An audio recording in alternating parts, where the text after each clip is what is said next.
Shalom, salam berkat dari kami untuk pendengar sekalian. Saat ini pendengar akan diberkati dengan program Hari Ini Harinya Tuhan bagian yang ke-8. Sebuah program rohani tentang doktrin Alkitab yang menolong kita untuk semakin tertanam dalam kebenaran firman dan bertumbuh dalam kemuliaan. Bersama hambanya, Pendeta Gilbert Lumwendong, STH. Banyak orang merasa doktrin Alkitab sebagai sesuatu yang membingungkan. Tetapi tahukah saudara bahwa doktrin Alkitab intinya adalah memahami Alkitab dengan benar, dengan pemahaman yang sistematis, sehingga kita terus dapat tertanam di dalam kebenaran firman, sehingga kita terus bertumbuh di dalam kemuliaan Allah.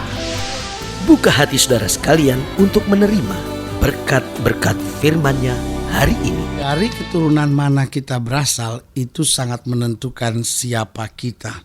Karena dari keturunan yang baik, biasanya kita akan menjadi orang yang baik.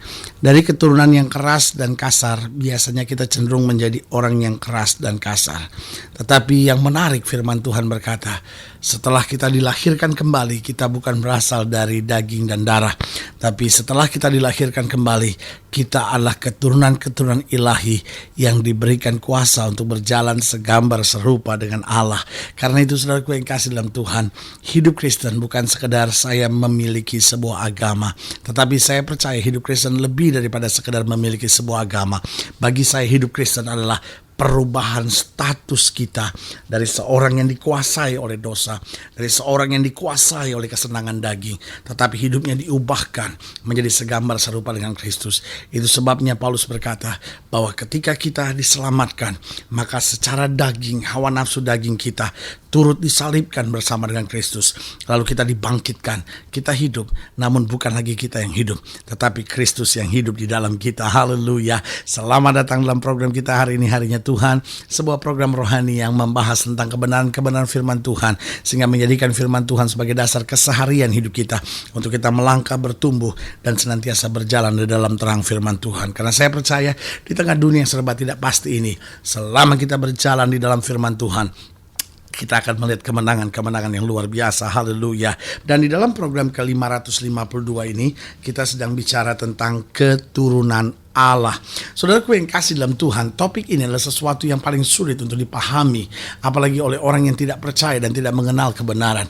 Karena kalau kita bicara tentang keturunan Allah, jangankan kita bicara tentang orang-orang yang non-Christian, kita bicara tentang orang Kristen saja, sesama orang gereja saja, kadang-kala masih timbul perdebatan. Orang berkata, kita keturunan Allah, kok aneh-aneh aja. Kita kan punya agama Kristen, sudahlah, jangan terlalu yang rumit-rumit lah, sudahlah, jangan terlalu yang aneh-aneh lah. Masa kita keturunan Allah, jadi kita adalah dalam tanda petik adalah anak-anak Allah. Wah, sulit untuk dipahami.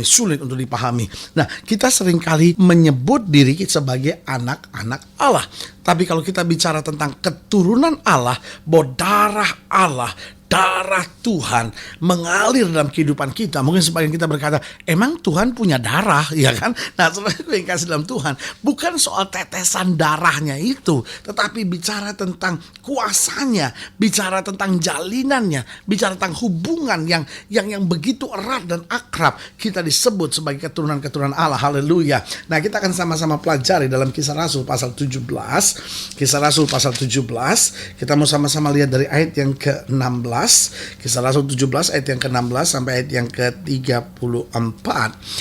Sementara Paulus menantikan mereka di Athena, sangat sedih hatinya karena ia melihat bahwa kota itu penuh dengan patung-patung berhala.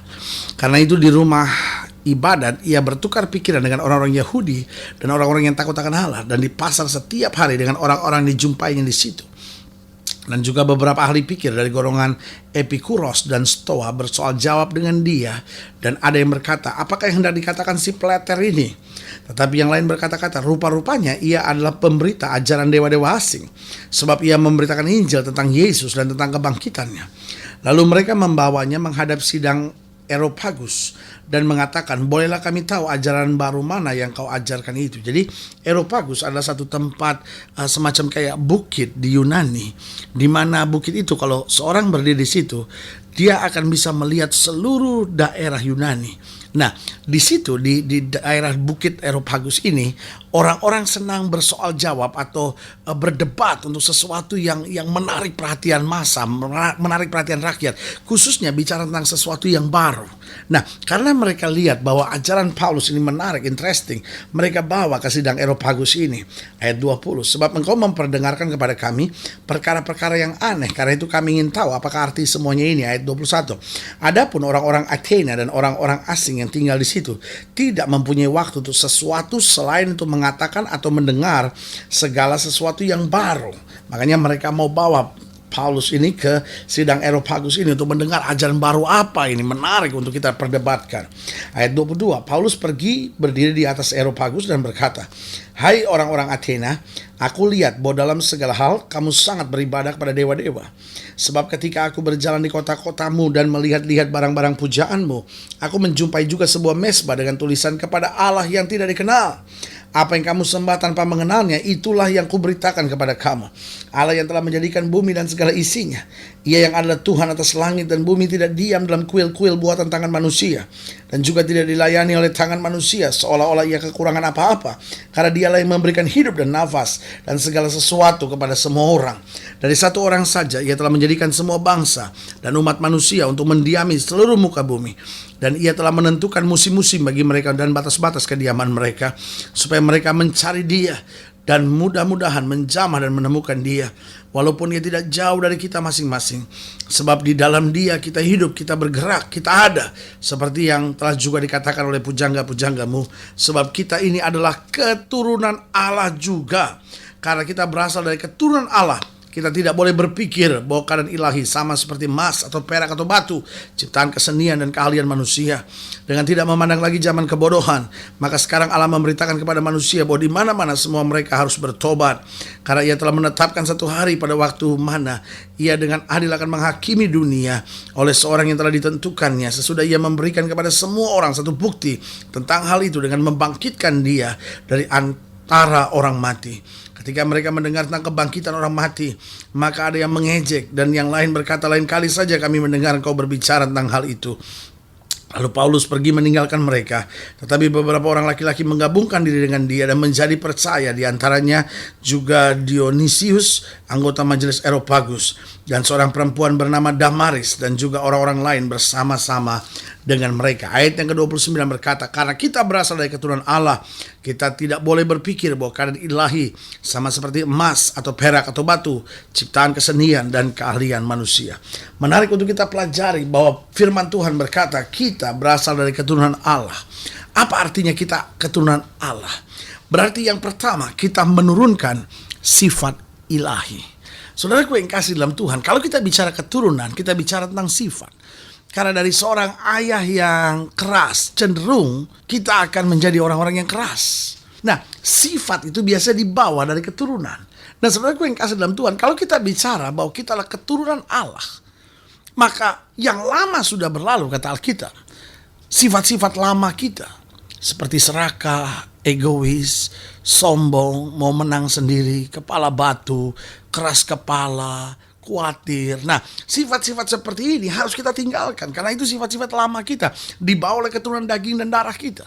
Tetapi waktu kita dilahirkan kembali, kita menjadi ciptaan baru, haleluya. Kita menurunkan sifat ilahi dengan buah-buah Roh Kudus di dalam hidup kita, haleluya. Jadi kalau kita bicara kita adalah keturunan Allah, berarti kita menurunkan sifat-sifat ilahi. Dan apa itu sifat-sifat ilahi? Sifat-sifat ilahi apa yang seperti Galatia katakan tentang buah-buah roh. Ada kasih, ada sukacita, ada damai sejahtera, tidak mementingkan diri, tidak serakah, dan segala sesuatu yang Alkitab catat di situ. Yang kedua, saya pelajari bicara tentang keturunan Allah berarti kita berjalan dengan kuasa ilahi. Ya kan? Kalau anak gubernur sedang berjalan, semua orang berkata, wah, dia itu anak gubernur. Kalau anak presiden sedang bicara, semua orang berkata, wah, dia itu adalah anak presiden. Nah, kalau kita adalah anak di atas raja segala raja, kalau kita adalah anak Tuhan di atas segala Tuhan, maka saudaraku yang kasih dalam Tuhan, kuasa ilahi itu ada di dalam diri kita. Jangan biarkan setan main-main dalam hidup kita. Jangan biarkan setan kendalikan hidup kita. Tapi kita harus punya kuasa dan berkata, setan lepaskan tanganmu dari keluargaku. Setan lepaskan setiap penyakit yang kau taruh dalam hidupku. Aku tolak dalam nama Yesus, sebab aku diberikan kuasa oleh Allah. Alkitab berkata, apa yang kamu ikat di bumi akan terikat di sorga. Apa yang kamu lepaskan di bumi akan juga terlepas di sorga. Dan yang ketiga, kalau kita bicara tentang keturunan Allah, kita memiliki jaminan ilahi. Karena kalau kita keturunan Allah, berarti apa yang Allah punya, Allah sediakan buat kita. Ya kan? Seorang anak akan berkata kepada temannya, yuk datang ke rumah gua yuk. Nah, apa artinya rumah gua? Betul nggak rumah atas nama dia? Tidak. Tapi apa yang Bapak punya, kita punya. Saudaraku, kita punya jaminan ilahi. Kita nggak perlu takut. Waktu kita adalah keturunan Allah, berarti kita menurunkan sifat ilahi. Kita berjalan dengan kuasa ilahi. Dan kita memiliki jaminan ilahi. Kalau sudah ingin dilayani lebih jauh, hubungi kami melalui telepon, hubungi kami melalui surat, kunjungi website kami. Karena kami ada untuk membawa Bapak Ibu Saudara senantiasa lebih dekat pada Tuhan dan mengalami kasih kuasa mujizat yang luar biasa. Haleluya. Secara khusus juga saya mau berdoa untuk setiap saudara yang sakit melalui program ini. Pendengar sekalian, kalau sudah sakit, sudah boleh taruh tangan kanan sudah di bagian tubuh sudah yang sakit. Kalau sudah berbeban berat, sudah boleh taruh tangan kanan sudah di dada. Alkitab berkata tanda-tanda ini akan menyertai orang percaya, bahwa mereka akan tumpang tangan buat yang sakit dan yang sakit akan disembuhkan. Kita doa, Bapa, janjimu ya dan amin, bahwa kuasa akan terjadi bagi setiap mereka yang percaya. Hamba berdoa buat yang sakit di dalam nama Yesus, Tuhan kerjakan mujizat, kuasa kesembuhanmu mengalir. Hamba juga berdoa buat yang berbeban berat. Hamba berdoa buat mereka yang bergumul untuk masalah ekonomi, masalah keluarga, masalah di masa mudanya. Bapa, hari ini kami mengerti sesuai dengan firman-Mu, kami adalah keturunan Allah, bahwa kami memiliki sifat ilahi, kami berjalan dengan kuasa ilahi, dan kami memiliki jaminan ilahi. Hamba berdoa di dalam nama Yesus, mujizat kuasa anugerah Tuhan mulai berlaku. Haleluya. Amen. Saudaraku yang kasih dalam Tuhan, kita sudah berdoa. Ingat, Allah tidak pernah lalai menepati janjinya. Inilah saatnya buat kita untuk bersemangat, bersukacita menghadapi segala perkara, karena kita tahu roh yang ada di dalam kita lebih besar dari roh yang ada dalam dunia ini. Doa saya menyertai saudara, dan jangan lupa, jadikan hari ini harinya Tuhan. Haleluya.